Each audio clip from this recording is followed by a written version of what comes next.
అదిరన్ సంచ మహేశ్వరంకి అతి సమీపంలో HMDA approved villa ప్లాట్లు ఈఎంఐ మరియు బ్యాంక్ లోన్ సౌకర్యం అందుబాటులో. సహజీవనం లివ్ ఇన్ రిలేషన్షిప్స్ మీద ఇంతకు ముందు కూడా అనేక రకాలైనటువంటి కోర్టు డెసిషన్స్ వచ్చాయి. సుప్రీంకోర్టు కూడా ఆ విషయంలో కొన్ని రకాలైనటువంటి జడ్జిమెంట్స్ పాస్ చేసింది. అయితే తాజాగా అలహాబాద్ హైకోర్టు ఒక జడ్జిమెంట్ ఇచ్చింది. అందులో ఏంటంటే పర్టికులర్గా అవివాహితులు అంటే పెళ్లి కాని వాళ్ళు లివ్ ఇన్ రిలేషన్షిప్లో ఉన్న తప్పు లేదు, వివాహితులైతే పెళ్ళైన వాళ్ళైతే అలా చేయకూడదు అని చెప్పేసి ఆ జడ్జి చెప్పారు. దీని మీద ఇప్పుడు సర్వత్రా చర్చ నడుస్తోంది. ఇందుకు సంబంధించి మనతో మరింత సమాచారాన్ని పంచుకునేందుకు ఇచ్చేందుకు హైకోర్టు అడ్వకేట్ సుంకర నరేష్ గారు లైవ్ కాల్ అందుబాటులో ఉన్నారు. ఒకసారి ఆయనతో మాట్లాడదాం. నమస్తే అండి. నమస్తే అండి. ఏంటండి ఇప్పుడు ఎలా తీసుకోవాలి అంటే సహజీవనం తప్పు కాదు అని ఎప్పటి నుంచో కోర్సు చెప్తూనే వస్తున్నాయి. సమాజానికి నచ్చనంత మాత్రాన అది చట్ట వ్యతిరేకం కాదు అని కూడా మాట్లాడుతున్నారు. అఫ్ కోర్స్ సమాజం ఎప్పటికీ దీన్ని అంగీకరించదు, ఒప్పుకోదు, అది వేరే విషయం. కానీ లీగల్గా చూసినప్పుడు అన్మ్యారీడ్ అయితే ఉండొచ్చు, మ్యారీడ్ వాళ్ళు ఉండొద్దు అన్నట్టుగా జడ్జి గారు అన్నట్టు మనకి ఈరోజు తెలుస్తూ ఉంది ఆ జడ్జిమెంట్లో.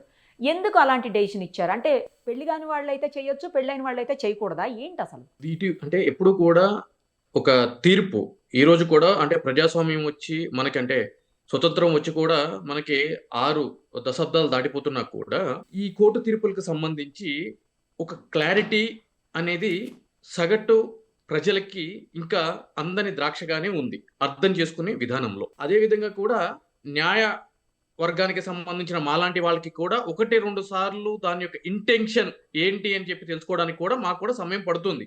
ఎందుకంటే ఆ టెక్నికల్ టెర్మినాలజీ కానీ ఆ యొక్క కోర్టు యొక్క ఉద్దేశం కానీ దాన్ని ఇంటర్ప్రిటేషన్ అని చెప్పని అంటాం. అంటే ఒక జడ్జిమెంట్ లో ఆపోజిట్ పార్టీ కూడా సేమ్ జడ్జిమెంట్ మీద రిలై అపాన్ అవుతాడు, మేము కూడా అదే జడ్జిమెంట్ మీద చేస్తాము. ఎవరు ఈ జడ్జిమెంట్ ని ఏ విధంగా ఇంటర్ప్రిట్ చేస్తున్నారు అనేది ఇక్కడ పాయింట్ ఫర్ కన్సిడరేషన్. ఇక్కడ లివ్ ఇన్ రిలేషన్షిప్ కి సంబంధించి మన యొక్క సాంప్రదాయం ప్రకారము ఏంటి అంటే కనుక ప్రతి ఒక్క మతానికి కూడా వాళ్ళకు తగినట్టుగా వాళ్ళ యొక్క సాంప్రదాయ పద్ధతిలో మాత్రమే ఆ కార్యం జరిగితే దాన్ని వివాహం కింద మనం పరిగణిస్తున్నాము.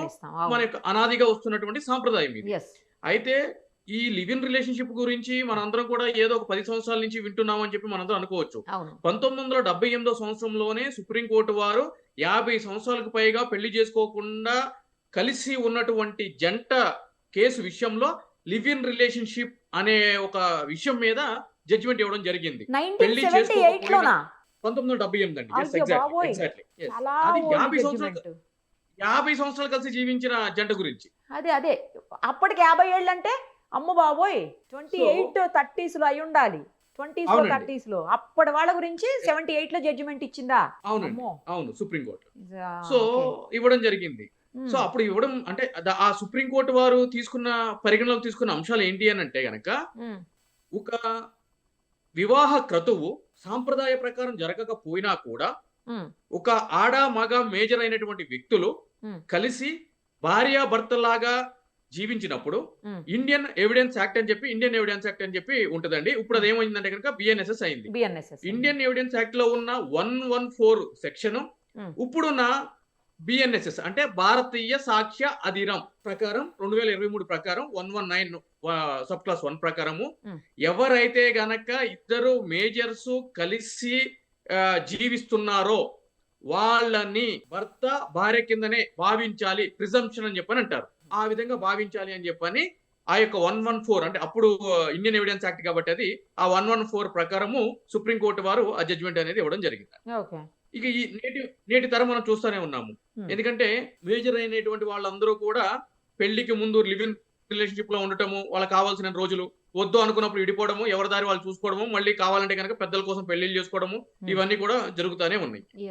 అయితే అలహాబాద్ హైకోర్టుకి సంబంధించి నిన్న కాక మొన్న ఇచ్చిన తీర్పు ఏంటి అని అంటే కనుక ఒక 12 మంది లివ్ ఇన్ రిలేషన్షిప్ లో ఉన్న పెళ్లి కాని మహిళలు మేము పెళ్లి చేసుకోకుండా మాకు నచ్చిన వ్యక్తులతోటి మేము కలిసి జీవిస్తున్నాము, కానీ మాకు మా కుటుంబ సభ్యుల నుంచి కానీ అవతల వైపు కుటుంబ సభ్యుల నుంచి కానీ సమాజం వైపు నుంచి కానీ థ్రెట్ ఉంది, అంటే మమ్మల్ని చంపడానికి కానీ మమ్మల్ని కొట్టడానికి కానీ మేము సమాజానికి వ్యతిరేకంగా కార్యకలాపాలు చేస్తున్నాము అని చెప్పని మాకు థ్రెట్ ఉంది కాబట్టి సంబంధించిన పోలీస్ స్టేషన్లకు వెళ్ళి మాకు ప్రొటెక్షన్ ఇవ్వమని చెప్పానంటే సంబంధించిన పోలీస్ అధికారులు మాకు రక్షణ కల్పించట్లేదు కాబట్టి మీరు మాకు రక్షణ కల్పించే విధంగా సంబంధించిన పోలీసు వారికి ఆదేశాలు జారీ చేయండి అని చెప్పి వెళ్ళటం జరిగిందండి. అంటే కలిసి అందులో వెళ్ళారా అంటే భాగంగానే వేరు పిటిషన్స్ అన్ని వేరు వేరా? ఓకే. ఓకే. పిటిషన్స్ ఉమ్. అయితే ఒకరికొకరు సంబంధం లేదండి, వేరు Right. అన్నిటిని టుగెదర్ కలిపి నేను జడ్జిమెంట్ అనేది ఇవ్వడం జరిగింది. ఓహో.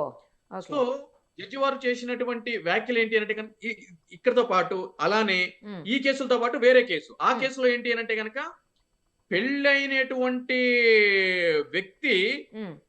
పెళ్లి కానటువంటి వేరే వ్యక్తితోటి లివింగ్ రిలేషన్షిప్ చేస్తున్నారు. వాళ్ళు కూడా మాకు ప్రొటెక్షన్ కావాలి అని చెప్పి పోలీస్ స్టేషన్కి వెళ్తే వాళ్ళు ప్రొటెక్షన్ ఇవ్వకపోతే వాళ్ళు కూడా కోర్టుకు వెళ్ళడం జరిగింది. అయితే ఈ వెళ్ళిన ఈ 12 మందికి వివిధ ఎవరైతే కనుక ఉన్నారో మహిళలు, దాంట్లో కొంతమందికి మ్యారేజ్ ఏజ్ అండి. అంటే మన భారతదేశంలో అమ్మాయికి అయితే 18 సంవత్సరాలు, అబ్బాయికి అయితే కనుక 21 సంవత్సరాలు ఉమ్. మ్యారేజ్ చేసుకోవడానికి మ్యారేజ్ ఏజ్ అనేది ప్రిస్క్రైబ్డ్ ప్రొసీజర్ లో పొందుపరచడం జరిగింది చట్ట Yes. ప్రకారం. అయితే దీంట్లో ఆ వయసు అంటే ఫర్ ఎగ్జాంపుల్ అబ్బాయికి 20 సంవత్సరాలు ఉన్నాయి అనుకోండి, చట్ట Hmm. ప్రకారం ఏంటి 21 సంవత్సరాలు ఉంటేనే పెళ్లి చేసుకోవడానికి అర్హుడు కింద మనం భావిస్తూ ఉంటాము. అవును. సో 20 సంవత్సరాల వయసు ఉన్న వ్యక్తి 18 సంవత్సరాలు లేనటువంటి బాలిక కలిసి సహజీవనం చేస్తున్నప్పుడు మరి వాళ్ళకి అంటే ఒక వ్యాలిడిటీ లేదు కదా, మ్యారేజ్ చేసుకునేటువంటి వ్యాలిడిటీ. అవును. మరి అటువంటిప్పుడు కూడా వాళ్ళకి ప్రొటెక్షన్ కల్పించాలా లేదా అనే ఒక అంశం కూడా ఇక కోర్టు ముందుకు రావడం జరిగింది. సో ఈ అంశాలన్నింటినీ పరిగణలోకి తీసుకున్న తర్వాత ఉమ్.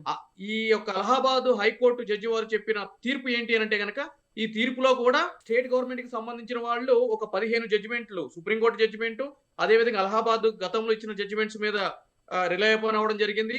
అదేవిధంగా ఎవరైతే గనక బాధితుల తరపున ఆర్గ్యుమెంట్ చేస్తున్నారో ఆ అడ్వకేట్లు కూడా మిగిలిన సుప్రీంకోర్టు జడ్జిమెంట్ల మీద కూడా ఆధారపడి వాటి గురించి చెప్పడం జరిగింది. ఓకే. వీటిలన్నింటినీ కన్సిడర్ చేసిన తర్వాత అలహాబాద్ హైకోర్టు వారు చెప్పింది ఏంటి అని అంటే గనక ఆర్టికల్ 21 లో స్వేచ్ఛ హక్కు ఏదైతే గనక ఉందో ఆ స్వేచ్ఛ హక్కుని భంగం కలిగించే యొక్క హక్కు ఎవరికీ లేదు, అటువంటి రైటు. కాబట్టి పెళ్లి కాకుండా మేజర్ అయ్యుండి ఒకవేళ వివాహ వయసుకి అర్హుడు కాకపోయినా అర్హురాలు కాకపోయినా కూడా వాళ్ళు కలిసి సహజీవనం చేస్తే సదరు వ్యక్తులకి పోలీసులు ప్రొటెక్షన్ కల్పించాలి అని చెప్పి తీర్పునివ్వడం జరిగింది. అదే విధంగా ఎవరైతే గనక ఒక వ్యక్తి ఫర్ ఎగ్జాంపుల్ మహిళకి ఆ. పెళ్ళయ్యి ఉమ్. పెళ్లి కాని ఇంకొక మగ వ్యక్తితోటి సహజీవనం చేసి ఉమ్. ఆ చేస్తూ నాకు ప్రొటెక్షన్ కావాలి అని చెప్పి పోలీసు వాళ్ళకి అడిగితే సదరు మహిళకు గాని లేదంటే కనుక వయసు వరుస ఆ. ఆ యొక్క అదే అదే. ఆ వ్యక్తికి గాని ఉమ్. సో పురుషుడికి గాని ఆ విధంగా ఆర్టికల్ 21 లో ఏదైతే గనక స్వేచ్ఛ హక్కు ఉందో దాంట్లో కొన్ని నిబంధనలు అయితే గనక ఉన్నాయి, వాళ్ళకి రక్షణ కల్పించాల్సిన అవసరం పోలీసు శాఖ మీద లేదు అని చెప్పని సంచలన తీర్పు ఇవ్వడం జరిగింది. ఓకే. ఎందుకు అని అంటే గనక మ్యారేజ్ అనేది ఆల్రెడీ ఎగ్జిస్టెన్స్ గా ఉన్నప్పుడు, సబ్సిస్టెన్స్ లో ఉన్నప్పుడు, పేపర్ మీద ఉన్నప్పుడు, డివోర్స్ అనే కాన్సెప్ట్ లేకుండా తీసుకోకుండా వేరే వాళ్ళతోటి సహజీవనం చేయడం అనేది చట్టబద్ధమైన చర్య కాదు అని చెప్పి చెప్పడం జరిగింది. సో చట్టబద్ధమైన చర్య కాకపోతే అదేమన్నా తప్ప, దానికి ఏమైనా శిక్ష పడుతుంది అంటే కనుక శిక్షలేం లేవు. ఆహా. చట్టబద్ధత ఇట్స్ నాట్ లీగల్, ఓహో. Okay. It's not legal. Okay. ఎందుకు అని అంటే కనుక మన దేశ పార్లమెంటు ఈ విధంగా సహజీవనం చేస్తే తప్పు అని చెప్పి ఎటువంటి యొక్క చట్టము ఇప్పటి వరకు చేయలేదు. కాబట్టి ఉమ్. ఓకే. అలా అని చెప్పని ఒక పెళ్లి ఎగ్జిస్టెన్స్ లో ఉన్నప్పుడు ఆ పెళ్లిని రద్దు చేసుకోకుండా వేరే వాళ్ళతో కలిసి జీవించడం అనేది చట్టబద్ధమైన ప్రక్రియ కాదు అని చెప్పి చెప్పడం జరిగింది. కాబట్టి అటువంటి చట్టబద్ధమైన ప్రక్రియ కానటువంటి పనులు చేస్తున్నప్పుడు పోలీసు వాళ్ళకి రక్షణ కల్పించాల్సిన ఆవశ్యకత లేదు అని చెప్పి చెప్పడం జరిగింది. అంతకుముందు అడాల్టరీ అనే సెక్షన్ అనేది ఉండేదండి. ఉమ్. అవును. సో ఇటువంటి కార్యక్రమాలు చేసేటప్పుడు ఈ సహజీవనాలు పెళ్ళైన వాళ్ళు భర్త అనుమతి లేకుండా లేదంటే కనుక లైక్ మహిళ అనుమతి లేకుండా ఎవరితో అయినా సరే ఇటువంటి సహజీవనాలు చేసినప్పుడు అడల్టరీ సెక్షన్ కింద కేసు అనేది రిజిస్టర్ చేయడం జరిగింది. ఆ. సో ఇది ఆర్టికల్ 1421 వైలేషన్ గా ఉందని చెప్పి సుప్రీంకోర్టు వారు ఆ యొక్క సెక్షన్ ని రద్దు చేయడం జరిగింది. సో రద్దు చేసిన తర్వాత ఈ విధంగా ఎవరైతే కనుక సహజీవనం చేస్తున్నారో పెళ్ళైన వాళ్ళు ఆ విధంగా సహజీవనం చేస్తే వాళ్ళని శిక్షించడానికి శిక్షలు అయితే లేవు, కానీ అటువంటి పనులకి పూనుకునేటోళ్ళు ఎవరైతే ఉన్నారో వాళ్ళ మీద చర్యలు తీసుకోవచ్చు. అంటే కనుక డివోర్స్ అంటే విడాకులు తీసుకోవడానికి అది ఒక ప్రధానమైన గ్రౌండ్ కింద వాడుకోవచ్చు అని చెప్పి సుప్రీంకోర్టు చెప్పడం జరిగింది. ఓహో. దీన్ని బేస్ చేసుకొని డివోర్స్ కి వెళ్ళొచ్చు. అయితే వేరే వాడితో సహజీవనం చేస్తున్నారు కాబట్టి డివోర్స్ Exactly. కావాలని వెళ్ళొచ్చు స్పౌస్. ఎగ్జాక్ట్లీ అండి, ఎగ్జాక్ట్లీ. కొన్ని కోర్టులు అయితే కనుక ఇంకొద్దిగా ముందుకు వెళ్ళి ఈ విధంగా ఎవరైతే కనుక అడాల్టరీకి పాల్పడుతున్నారో, ప్రాస్టిట్యూషన్ కి పాల్పడుతున్నారో మహిళలు పెళ్ళైన తర్వాత వాళ్ళకి భర్త మెయింటెనెన్స్ పే చేసే అవసరం కూడా లేదు అని చెప్పి కూడా చెప్పడం జరిగింది. సో అలహాబాద్ హైకోర్టు ఇచ్చినటువంటి తీర్పు అయితే కొంచెం సంథింగ్ డిఫరెంట్ గా ఉందండి ఈ రోజు. ఇప్పుడు వరకు చాలా క్లారిటీ ఉందండి, క్లారిటీ ఇచ్చారు. అంటే ఇప్పుడు వరకు సహజీవనం అని అంటే కనుక అయితే ఇక్కడ ఏమైందంటే కనుక దెర్ ఇస్ ఏ కాన్ఫ్లిక్ట్ అండి. ఎటువంటి కాన్ఫ్లిక్ట్ అంటే అడల్టరీ అనే సెక్షన్ సుప్రీంకోర్టు సెట్ అసైడ్ చేసిన తర్వాత పెళ్ళైన తర్వాత కూడా మహిళ భార్య వేరే పరాయి వ్యక్తితోటి అక్రమ సంబంధం పెట్టుకోవచ్చు. అదే విధంగా పెళ్ళైన భర్త కూడా వేరే మహిళతోటి అక్రమ సంబంధం పెట్టుకోవచ్చు.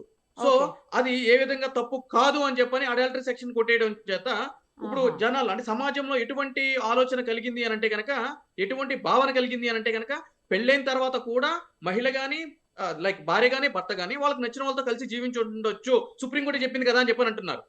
కానీ దాని అర్థం ఏంటి అని అంటే అది చట్టబద్ధమైంది కాదు. ఇక్కడ లివ్ ఇన్ రిలేషన్షిప్ అంటే కనుక పెళ్లి కానటువంటి మేజర్లు అయినటువంటి వ్యక్తులు పెళ్లి కాకుండా కలిసి ఉండటాన్ని లివ్ ఇన్ రిలేషన్షిప్ అంటారు. దానికి రాంగ్ ఇంటర్ప్రిటేషన్ ఇస్తా ఇదంతా చేసుకుంటూ వచ్చారు. ఇప్పుడు కూడా సుప్రీంకోర్టు వారు ఏమంటారంటే కనుక ఎవరిష్టం వాళ్ళది. ఎందుకంటే కనుక ఒకళ్ళ యొక్క కోరికలను కానీ ఒకళ్ళ యొక్క స్వేచ్ఛను కానీ కట్టాలు చేసే అధికారం ఎవరికి లేదు. కానీ సమాజంలో మనం ఒక చట్టాన్ని చేసుకున్నప్పుడు ఆ చట్టాన్ని అతిక్రమించి ఏదైనా ఒకటి చేస్తున్నప్పుడు ఆ చర్యకి ఒక స్పెసిఫిక్ సెక్షన్ కానీ చట్టం కానీ శిక్ష వేయడానికి లేనప్పుడు సదరు చర్యని చూపించి విడాకులు తీసుకోవచ్చు అని చెప్పి మాత్రం సుప్రీంకోర్టు చెప్పింది. రైట్ అండి, అంటే క్లారిటీ ఇచ్చింది మీరు అన్నట్లు. Thank you so much. Thank you. మరిన్ని అప్డేట్స్ కోసం నిరుపమ సుమన్ టీవీ ఇన్స్టా పేజ్ని ఫాలో చేయండి. సుమన్ టీవీలో మీ పర్సనల్ అండ్ బిజినెస్ ప్రమోషన్స్ కోసం కింది నెంబర్కి కాంటాక్ట్ చేయండి.